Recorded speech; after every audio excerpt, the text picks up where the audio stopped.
Well, good morning, everyone, and thank you so much for joining us for the October rendition of our Professor Circle. This year, we decided to look at building capacity as a theme that we wanted to build our Professor Circle for the fall 24 around. Felt like that this was extremely important as we all are continuing to try to rebound from the effects of COVID, certainly December 6th, the political climate, and then the recently announced budget cuts that we are all experiencing here at the university. So this morning, I am particularly happy to welcome to our session today, Dr. David Hatchett, who is the Vice President and Executive Director for Research Infrastructure, and he is also a professor. When I was doing, my web surfing, um, found out about this great program, and I was like, whoa, wait a minute, I didn't know anything about this, and I'd been here 100,000 years and didn't know anything about the UNLV Faculty Awards program, and thought that this would be a great opportunity to have this focus in on our during our professor circle. And so today, Vice President Hatchett is going to talk to us about the UNLV Faculty Opportunity Awards program, providing us an overview and highlights. And so, David, I will hand it over to you. And thank you so much again for joining us. We really Well, appreciate your well, support.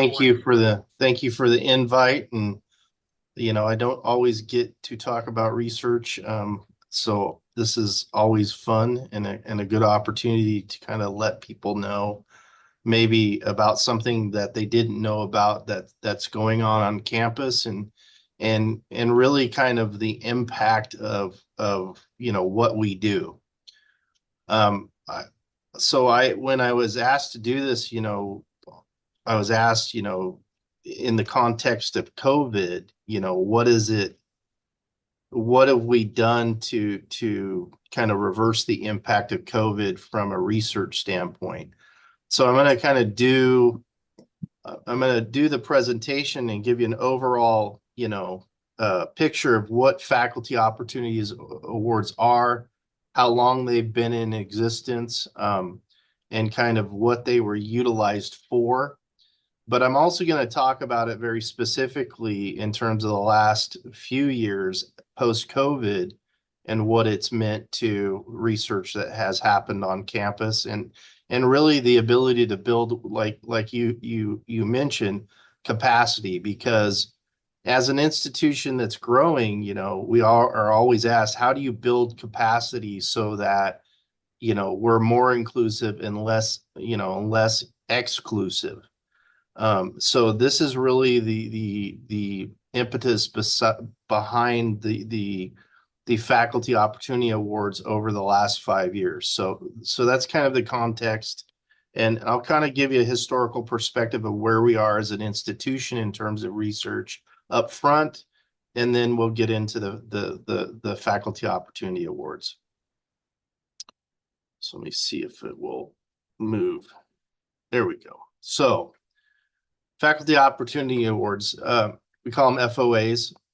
What do you need to know? And I broke this down to, like, where are we now as an institution? Historical funding and expenditures are one measure of that. Where are we going to grow research in the future? And what is the historical context of FOAs and the current FOAs? So that's kind of giving you just a real quick overview of what we're looking at. And the way I want to describe it is, we actually have 24 numbers. So that's, it says FY24. So that is a combination of 23, 24, because we go June to or July 1 to the end of June. So it encompasses, 2 years, but it's called FY24.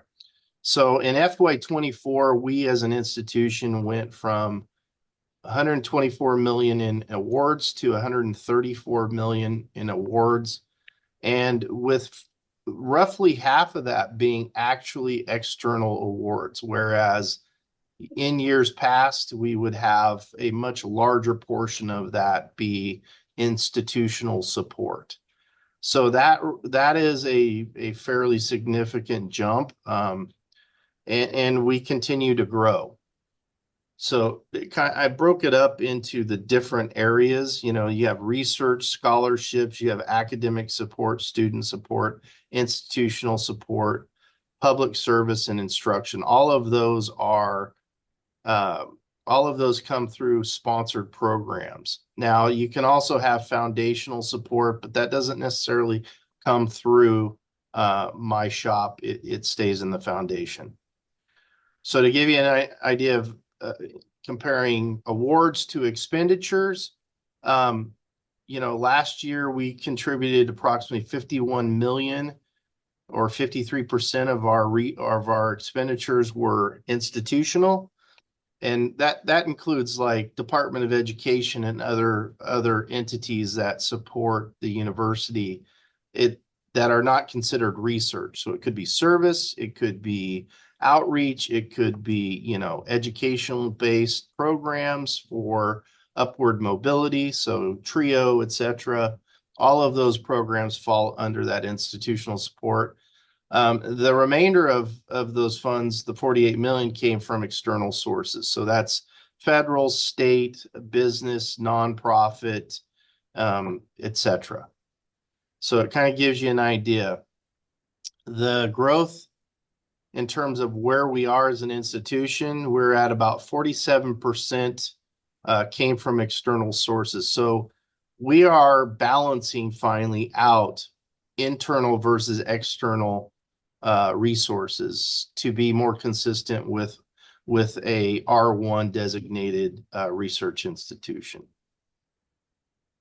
So this kind of gives you the total awards and from sponsored programs, and then the research is underneath that.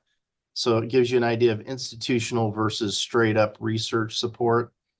And you'll notice there are 3 years, 21, 22, and 23, that have asterisks. That is because those include care funds. So that is the COVID relief funds. So you can see, you know, prior to COVID, we were at about 62 million institutionally. And then we went to 149 based on a large impetus, you know, input of CARES funds.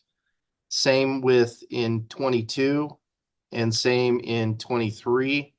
But the 24 number is zero CARES funds. So that is just research funds or sponsor programs.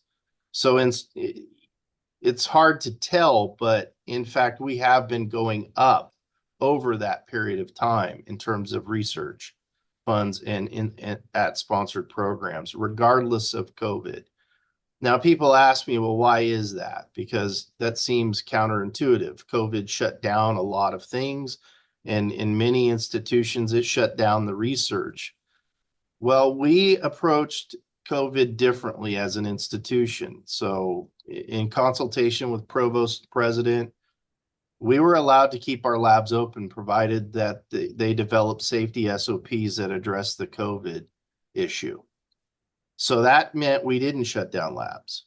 Now, why is that important? Well, because then when COVID is lifted and the restrictions are lifted, it doesn't take us 2 years, a year and a half to get back up to speed because we were never fully shut down. So if you're looking at our numbers, what I'll tell you is it's likely an artifact that we didn't close down research and we were still active, where a lot of people were not active. So I think that had a huge impact.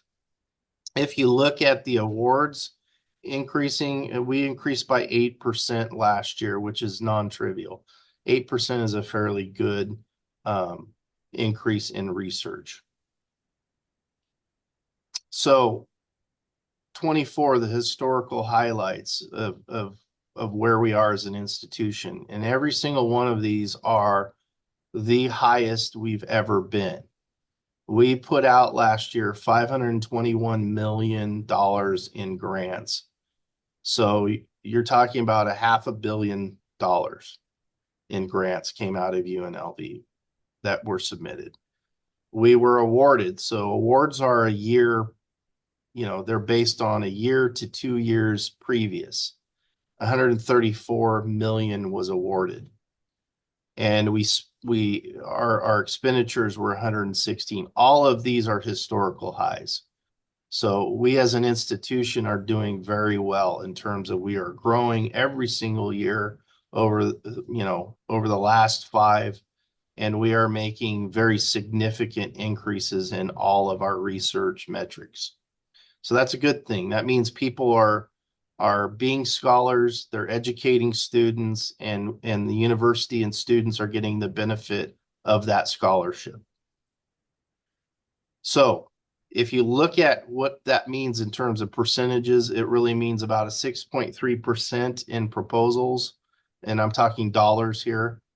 8.1% in awards, 15.4% in expenditures, and about 13.2% in recovered F&A. Recovered F&A is funds that are built into grants to pay for services that are not a part of the grant. So this is where research, where money for research development and maintaining facilities and things like that are not tied to regular maintenance on this campus come from. Startups, lab remodels, you name it. All of these things are funded through this recovered F&A. We actually support about 15 to 20 positions in the research office because, as you know, we talked about budgets. When there's no budget, there's no positions. But if you grow, you still have to do the work. So we had to pay for those positions, and we use the F&A to do so. And I don't think a lot of people know that, but that is the reinvestment back into research, right?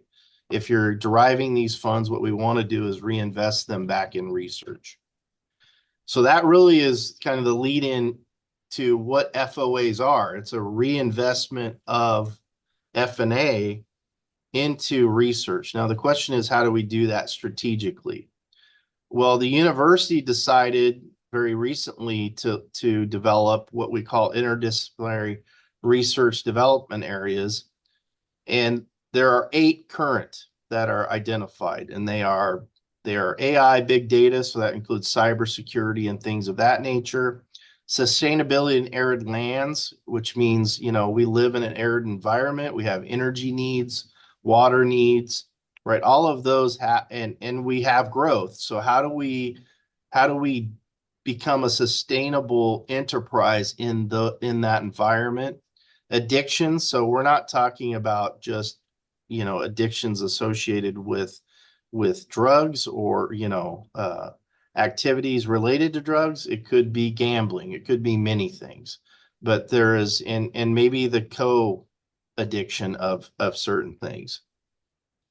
Something that people wouldn't necessarily think about: entertainment, media, research, development, and education. So if you know anything about the research park, we signed an agreement with Warner Brothers to develop a film studio at the research park. So this is an area of growth that we will see in the next, I would say, 10 years in Nevada, where we have studios and media entertainment relocating to Southern Nevada. Then you have aging and health disparity and brain health, which is different than neuroscience, which is looking at other things. So aging and health disparity could be Alzheimer's or other, health issues. Racial equity and social justice. And finally, the last one that we created in addition to was the MSI HSI Education and Development Group. Now, these are all interdisciplinary teams. So they come from multiple colleges, multiple departments, and together what they do is, interdisciplinary is, how do I bring a large group of people with very different research backgrounds, scholarly knowledge, to solve very complex problems that occur where all of these things intersect? So that's kind of what the picture shows to the right, is that, we're looking at taking multiple disciplines to solve complex research problems and where they intersect, as opposed to, what I would call multidisciplinary research, where all these disciplines try to attack the problem as individuals, as individual entities. So there's much more power in interdisciplinary research in that your understanding of a problem may provide me with additional understanding based on your perspective that then informs the solution. So that's kind of the point of interdisciplinary research and what's been developed at UNLV. So if we look at how we've invested in research over time in terms of faculty opportunity awards, so this is largely, this started in 2012. It went without fail until 2016. I honestly do not know why in 2017 there wasn't a faculty opportunity award call. 2018 it was reinitialized, but then COVID happened. So you see that gap between 2018 and 21 where we didn't have faculty opportunity awards. And what I would say is, there has been a significant amount of money invested in faculty opportunity awards. And people ask me, well, what's the benefit? Because I actually was a recipient of one of these, one of the first ones in 2012. And what I tell people is that faculty opportunity awards give junior faculty the opportunity to develop their scholarly work and using funds that they wouldn't have access to otherwise. Meaning federal funding agencies aren't going to give you proof of principle money, but FOAs can do that. So it gives them that seed money for an idea to develop it. And the end result is that they would write a proposal or multiple proposals based on that concept and derive data. So that was something I did, and it allowed me to develop a completely new set of research that I was not doing prior to that award. We're looking at about 3.64 million over the lifetime of faculty opportunity awards. Unfortunately, prior to me being in this division, we didn't keep track of what were the outcomes, but I will show you the outcomes for the cohort from 21 to 24. So you have kind of an understanding of what that is. The 21-24 are our post-COVID-19 awards. And so they are critical in defining what are we doing post-COVID. If you are interested in looking at any of them, because there's a web link that I've included, you can click on that and it will show you all of the awards up until now. So from 2012, every single award that's been provided to faculty, the faculty that received them, and what they were, doing in terms of their research. So where are we now, right? In terms of, providing opportunity to our faculty to develop their research ideas. So these are post-COVID. The awards are a combination of resources from the UNLV Research Foundation, the UNLV Foundation, and the Division of Research. So this is fairly unique. This is the first example I know of us all combining our resources. Moving forward, we will be the ones who provide the resources. We may ask the Research Foundation or Foundation for additional support, but it's something that we will continue. So the 2021 through 2022 FOAs, they focused on junior faculty, specifically faculty that were untenured, who were new. It focused on identifying mentors to help them navigate UNLV in the process, but more specifically, it was about, we're going to provide you these funds so that you can develop a research idea that you then write proposals and get additional funding. So it was meant to be a stimulus for them, their ideas to get funded. So there are awards in STEM, communication, psychology, health, medicine, education, and fine arts. So the point I want to make here is that we fund FOAs across all disciplines. It's not simply a STEM, funding mechanism. It is meant to fund any and all scholarly and creative activities. So if you can come up with an idea and in the end show us that there is funding opportunities based on what you're proposing, you can get an FOA. It's meant to develop your long-term scholarly activities for these 21-22 awards. The 23-24 are a little different. These were awarded to interdisciplinary teams. And the reason we did that is we wanted to build additional interdisciplinary teams because we had the 8. Well, those were identified by dean. Those weren't self-identified. It wasn't that faculty identified and said, these are the groups that we think are strong interdisciplinary teams. So this provided, instead of a top-down, development, kind of a bottom-up development.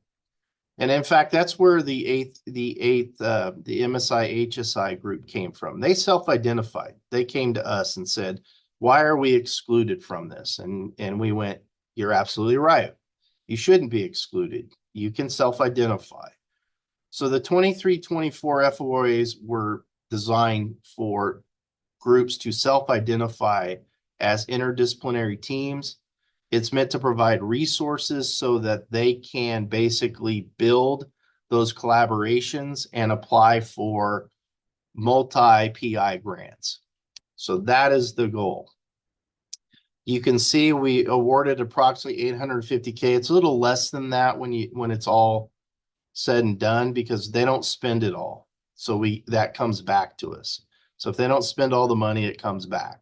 But ultimately, we had approximately $850K to award over that 4-year period.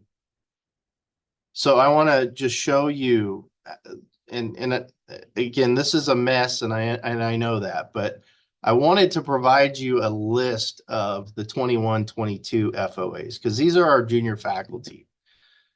And just right away, I want to point out, in 2021, 2 of the people awarded Faculty Opportunity Awards received NSF Career Awards. Does everybody know what an NSF Career Award is? So an NSF Career Award is the what I call the penultimate career builder. I mean, it is meant to build your career. So it is a 5-year grant, which is unheard of. They can be anywhere from $200,000 to $500,000 a year for a single PI, which is a very large grant. So you're talking about $1 million to up to $2.5 million in funding over a 5-year period. And it is really meant to establish you and your career in the area that you define. So 2 of our 2021 recipients, specifically, the items that you see here are what they got funded in their career. It took them 2 years. So 2 or 3 years to get funding from NSF for their career. But it was based on what they developed during their FOAs. So it has impact for junior faculty in that it can set the tone and provide data for what they build as their future research focus and career. But I'll also say it's utilized by mid-level, so people who are now associate professors, to pivot to new research areas. So it's not just benefiting junior faculty, it's benefiting oftentimes mid-career faculty. We don't say you have to be pre-tenure. We say you have to have mentorship that helps define what you do. So in many cases, that means that associate professors whose area of research may not be funded anymore can now pivot to new areas. So it helps really not just the junior faculty, but maybe mid-career also. But this has been very helpful to our junior faculty to get them up off the ground and running at UNLV. So the interdisciplinary ones, I want to describe in a little bit more. They were intended to identify core interdisciplinary research teams at UNLV outside the initial 8. And the goal was to increase innovation and fund multi-investigator grants. And we're actually seeing benefits from that. A lot of our grants are much larger dollar amounts than they have been in the past. It's not unheard of that we've received 3.5 million, 10 million. In fact, we're part of a 160 million NSF engine. So we are seeing much larger grants. Those happen when you have interdisciplinary teams and multi-investigator research proposals. So this is basically seed funding for them to develop those teams and what they're going to focus on in terms of research. And they include, again, multiple colleges, departments, schools, and a lot of external collaborators. So national labs, nonprofits, foundations, companies, in fact, all can be a part of this. So, our goal was to say, what additional teams besides the first cohort that we identified should be front and center, should have, resources to help develop ideas? Because the 8 groups were given resources automatically when they were identified. But that doesn't mean all groups that are interdisciplinary and want to develop those opportunities were given resources. So this is a competitive way to provide those resources. And we funded 22 of them. So, no, sorry, 22. I think it's not 22. 1, 2, 3, 4, 5, 6, 7, 8, 9, 10, 11. No, it's 12. I typed 22. It should have been 12. There's 12 funded interdisciplinary teams. And again, if you look across, the college, etc., it's health, it's liberal arts, it's urban affairs, it's sciences, it's engineering. It is the gamut of disciplines, all designed to go after very specific problems. And this gets back to, this concept that, it used to be okay just to do basic science, basic research. More and more, it is use inspired, meaning it's designed to solve very specific problems that exist. Interdisciplinary teams give you that kind of flexibility where you can address use inspired, problems. So it expands what we can do, meaning use inspired is, I have a real problem I know exists, I want to solve it. And will that solution allow me to take it to another level? So maybe, it gets developed into a company that addresses this problem on a much larger scale. So it has implications for workforce development, changing the dynamic of what is business in our community, etc. So this is really where things are moving, whether we like it or not, it's where it's moving. We are moving to less basic, more applied. In almost every single funding agency, you see that trend. So let me talk about the conclusions and the impact.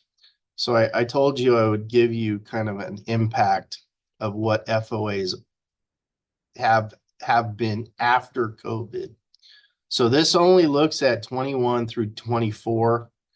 And I think I got it wrong. 21, 22 were the 1-year awards. 22, 20, 23, 24 are the 2-year awards. So that's actually not accurate. But if you look at the number of proposals, and there have been proposals across all years, we submitted 80 proposals. Of those 80 proposals, 26 were funded. That is a success rate of 33%. That is by far higher than the success rate for the university as a whole.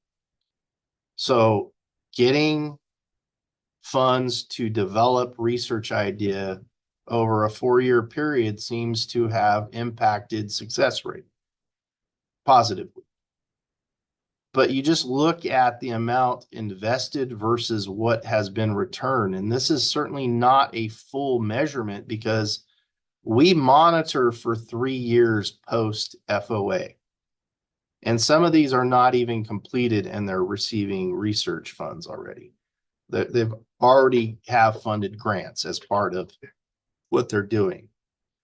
So we spent approximately $770,000, and thus far we've seen a return of over 11 million.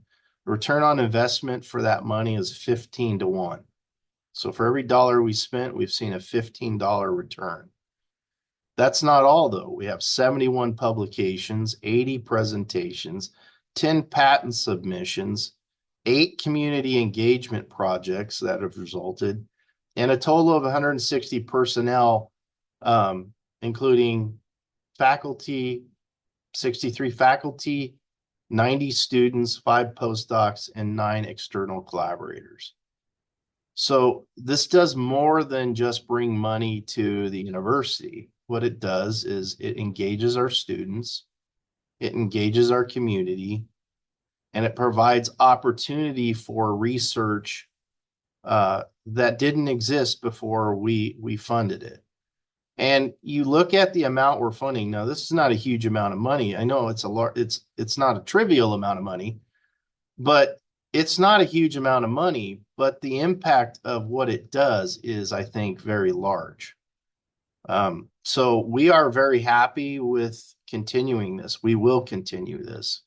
I mean, this is, I think it's important to provide opportunities, right? Not everybody will take advantage of opportunities, but the vast majority of people who take advantage of this opportunity find success. You know, they find, and even if they don't receive funding, if they're engaging our students and educating our students and giving them scholarly activities that further their career, you can't discount that either. I mean, all of these are outcomes that we think are positive. So I think that I'll stop there and I'll answer any questions you might have regarding, what I presented today. Thank you, David. Thank you so much. This information that you provided to us is certainly rich. And yeah, a lot of this, obviously, I did not know. And so very, very thankful to you for bringing this to our attention, particularly as we, from an intersection standpoint, we work with a lot of faculty, in different ways. And a lot of them are tenure track. And, this to me seems like an awesome opportunity to help that process along.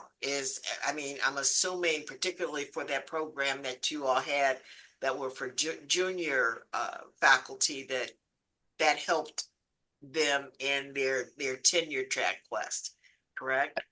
Yeah, absolutely. I mean, and I'll add to that, one of the things as a university we don't want to see happen is we don't want to see high quality faculty leave, right? And Right. this level of support actually strengthens their career goals and their career.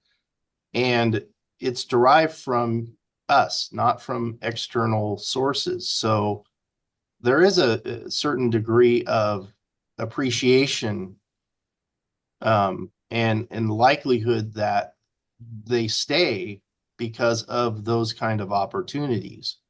Whereas, I came to UNLV 25 years ago and, there was no PhD program in chemistry. There Right. was no law school. There was no med school. There was no, uh, dental school. All of those things didn't exist. But I was able over time to see them built, and I got to be on the ground floor of building programs, right? So this is an opportunity for them to build something here. And I think that's extremely powerful. I think the opportunity to build and be a part of building something can't be understated in terms of keeping our high quality scholars at UNLV. I mean, I just believe it's critically important. I have another question. I mean, I got thousands of questions, but I want to let our participants, and particularly those who are teaching faculty, ask any questions that they have. But one of the components with the junior faculty program that you were talking about are the mentors. So you Mhm. have the junior faculty working with the mentor, whom I'm assuming would be a tenured faculty person here at UNLV. Has that It been could, it it, has that been a difficult matching? I mean, has that been an easy process to identify mentors to work with junior faculty? Because that's one of the things that we hear often is, sure, finding mentors. And I know that there's a lot of different sure. definitions for mentors, but in this case, relative to the research. So where we addressed that was, yes, faculty self-identified their mentor. It could be a UNLV faculty, but it could also be Oh, external. okay. We didn't leave it as your mentor can only be at UNLV. Because I'm a firm believer, if you find someone who can mentor you, who has the expertise elsewhere, why would we stand in the way of Mm, that? We're of the opinion that sorry, my light just went off. that's okay. That's all right. Mr. We're of the Gremlins. opinion that mentorship is a critical component when we are junior faculty, and often, like you said, mentorship is lacking. So we're not going to stand in the way of any mentor helping faculty. Our belief was that by opening it up, Mm, beyond UNLV, it would provide additional opportunities to develop. okay. Thank you. Are there any other questions? Hi, Dave. It's Nicole. I put a question in the chat. I want to make sure you saw it. But my question is, you mentioned about implications for workforce development. Wondering if there is capacity in your awards for program design. I mean, we have in those areas, as you know, just it's some urgent workforce development needs. And it's like, how can we scale fast enough to get those needs? And some of it is program development. So I'm wondering if that's and I Yeah, can I see mean, the implications of research as well on it, but just want to see its scope. yeah, so great question. So I am of the opinion that what we do needs to have a real world implication. And where that comes into play is exactly what you just said. If I want students to be able to develop skills that impact their being hired into high quality jobs, it's in my best interest to develop those programs where they can intersect. So, but I'm also aware that most of our students can't work for free. So where I see this being critical is in the development of paid internships. Paid internships allow them real world, applications to what they do, but it also doesn't put them at a financial disparity where they have to work for nothing when they can't. So I am of the opinion that is going to be critical as we move forward. It's not just, are we developing research ideas? Are we interfacing with the community? But what are we actually developing that is the conduit for workforce? Because I can tell you, in my field, my students do internships. And I'll give you an example. I have a PhD student graduated in December. He was hired by the National Lab System with a salary of $151,000 coming out of UNLV. Not as a postdoc either, but as a actual staff scientist. Those things happen because he interned with them and they knew what they were getting and he had real world skills. So I think, that's a PhD, but it's undergraduate and graduate students both that can benefit from internships that get them into the workforce early, show their worth to companies, and allow us to develop these kind of pipelines where we provide the student and human capital that they need to be successful companies in our area. Great. I would love to have a follow-up conversation with you on how we could possibly outline that. I mean, it's a lot of Sure. work to set up an internship program. And there's some Yep. strategies and some folks who've made a great job of doing it, but you know, without having the time, the energy, the expertise, that's a barrier, And Yeah, so I would love to I talk to you think offline on how we can. I think engaging the groups doing the research that is Mhm. relevant to the community is the starting point. Because I agree with you. I mean, my dance card is full, and I'm sure yours is. Trying to develop new programs is probably not my bandwidth. But for academic programs, if they can develop real, if they can develop collaborations with business that allow their students to have real jobs when they finish, that is a selling point that they can use to develop their program and grow it. So it's in their best interest. And we can certainly help with that. We may not be the driving force, but we can certainly help with that. Awesome. I would love to follow up with you and figure out how I can outline it and help scale it. I think that's great. Yep. Thank you. Mhm. David, can you tell us a little bit about the process of getting your application ready? Like, what does that calendar look like? When do our applications open? How far in advance should we start preparing? Because, Sure. developing conversations around collaborations and stuff and gathering necessary data, I imagine would take a little time. Yeah. And so what I would say is I think we're developing the next call for the FOAs now. Um, and it'll be posted on the website that I listed. But what I would say is once the call comes out and you have an idea of what you want to do, you can reach out to us and say, look, it's typically handled through OSP, but we're in the process of developing a research development group. I have a feeling that it'll move outside of OSP, but what that will allow you to do is talk to them about, what are the nuts and bolts in putting an application together? How do we do this? How do I develop these groups? And it all depends on the call, right? The first call was, you need to be developing a research idea with a mentor. And it was particularly focused on junior faculty. The second one was you need to develop research ideas as a group. So that requires a lot of heavy lifting on the front end from your group, right? To say, here's the cohesive group, and this is what we want to go after, and here are the funding agencies we think it applies to. So it literally is that kind of detail. Mhm. Your proposal it's not a huge proposal. It's like 5 pages Oh, wow. with Okay. but what it does is it provides us enough information to say, this is well thought out. There are opportunities for you to actually identify funding that will support it in the future. Because what we're looking at is how do we sustainably produce research teams on this campus, the ones that have the opportunity to go after funding in the future. Mhm. We don't want this to be a one-shot deal. We want this to be sustainable.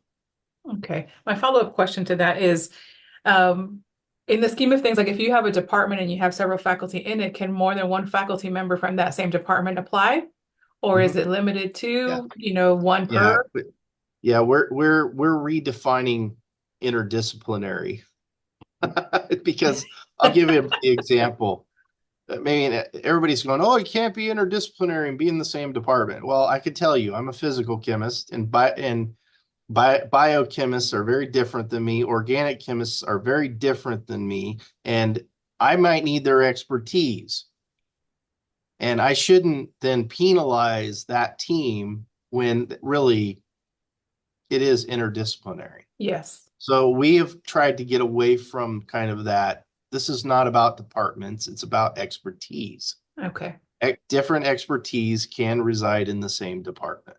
Nice. So Good. And then what about some areas where like we do research or work with undocumented populations where we may not have necessary, because with some grants and some fundings that you need certain social security numbers or certain access to certain areas of certification to be able to move forward. Is that Sure. not something you've seen or encountered in these awards? Not that we've encountered, but I think from our standpoint, as long as it's approved through the IRB, because you're Okay. talking about human subjects at that point, we Yes. have no issues whether they're documented, undocumented, right?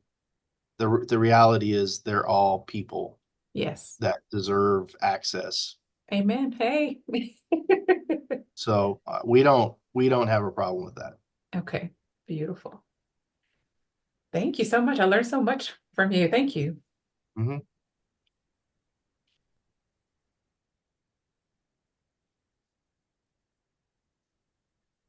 Do we have any other questions?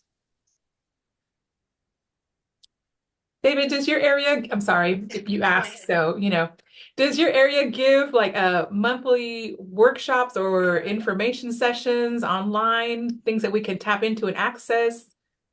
There are, so you Okay. can access OSP, but we also have like training through research in our research integrity office. Okay. So if you're interested in learning more about IRB, you can do that. If you're interested in more information or training, we can give you access to that through city training. But yeah, we can set up individualized training. We can set up training with departments, colleges. We do it all. And then my And last we're question, really trying to focus on that service aspect. I believe we function as a service on this campus. yes, OSP is a service, absolutely. research integrity is a service that we provide. Yes, So we are looking at trying to improve our outreach to the community, the university community, to provide those services. So if thank you you. want something like that, you just need to contact us and let us Okay, know, and we awesome. can usually set that up. My last question. Sure. I'm also a member of the Cannabis Consortium on campus, and there's been some challenges with, or some discussions around getting NSF funding for research for cannabis products, obviously because of the federal guidelines and regulations. Yep. Um, Yep. is faculty awards hindered by any of that, or is it more No, free, and in fact, open, as long let as, me tell you, we have yay, now tell me. the Cannabis Policy Institute, right? Yes, And as part of that, we have initialized DEA approval for cannabis related research on campus. nice. Excellent. So we're in the process. It's non-trivial, is what I will tell you. Thank you. And Okay. we are 2 years into the process, Hmm. and we're making our way through the process. We're actually in the queue. So Yay. we are hoping at some point that we will be recognized as one of the universities that can actually do not just policy, but actual cannabis research. So Yes. yes, we're getting there. Thank you. That's awesome. So David, I have another question, and Sure. that's relative to when we're talking about faculty, the Faculty Opportunity Awards, right? Are we talking only specifically about academic faculty, or can administrative faculty also apply or be considered for Administrative these awards? faculty can apply. Absolutely. What I'm gonna say is the outputs are grants. It is meant to stimulate grant activity. So if you as an administrative faculty can show, the review body that what you're doing is going to result in funding for the university, whether it is STEM or education or social science, does not matter. In our opinion, we will fund whatever we think is in the best interest of the university to advance scholarly and creative activities. Sure. And that doesn't have to necessarily be the scholarly or creative activities of a faculty member. It can be focused on the scholarly and creative activities of our students, right? So we try not, again, my point that I will always make, and I've only been the VPR now officially for, a few months. I am very much about not excluding anybody. So I'm willing to have any conversation and revise what makes sense to be more inclusion, inclusion driven. Have you had administrative faculty apply?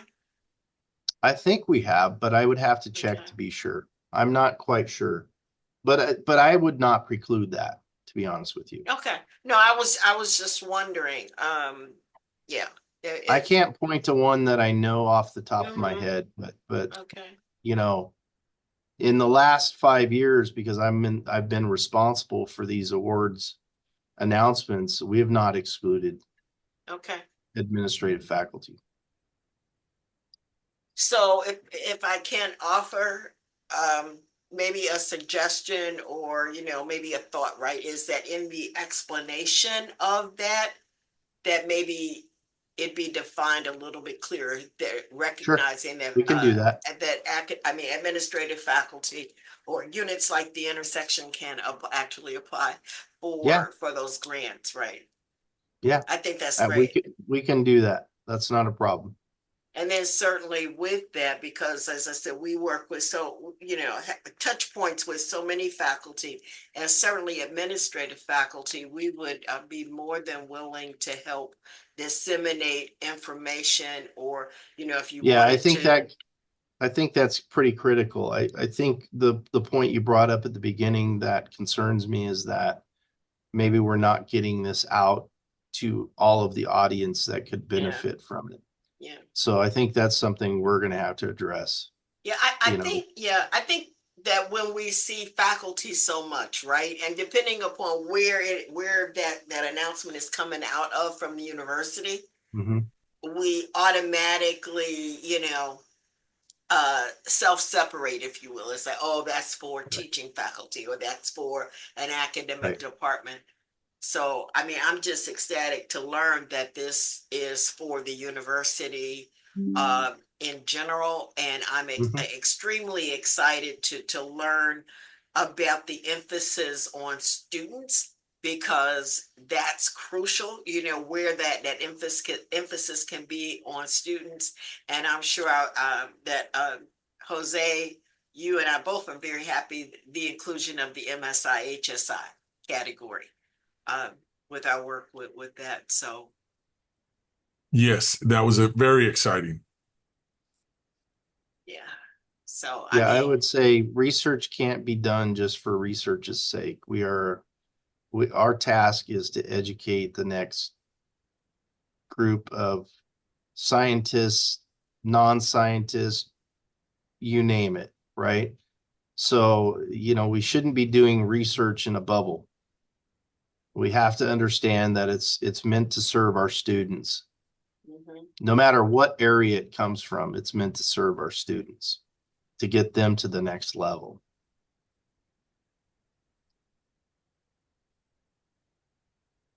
Well, yeah. Are there any other questions? We got maybe about 4 minutes. If you have any other questions to ask David or comments.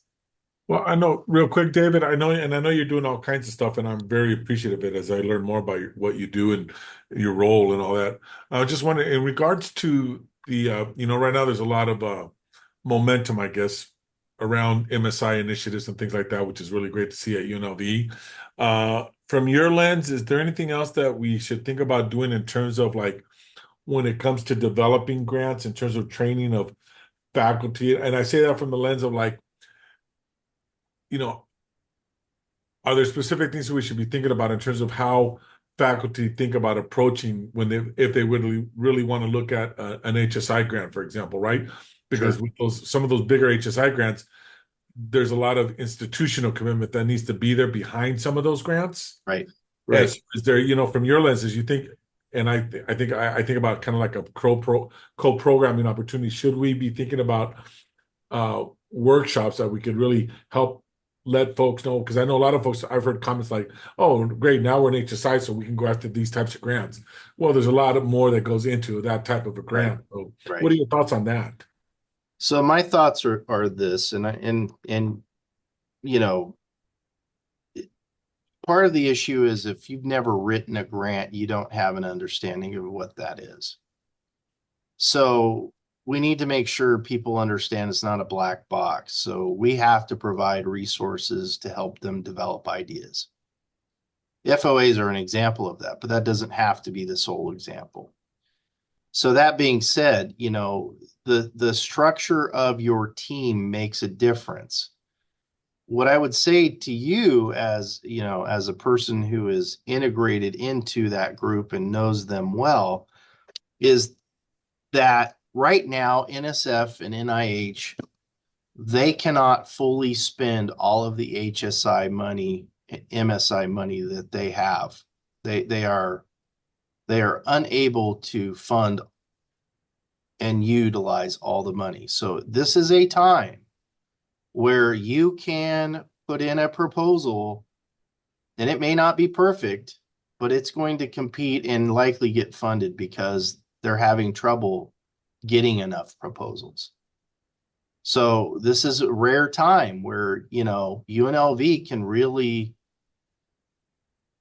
get their feet wet, get through the process. So what I would say is look at the funding opportunity, ask questions of us, how do we do this? And then let's sit down with the group and figure out a path forward.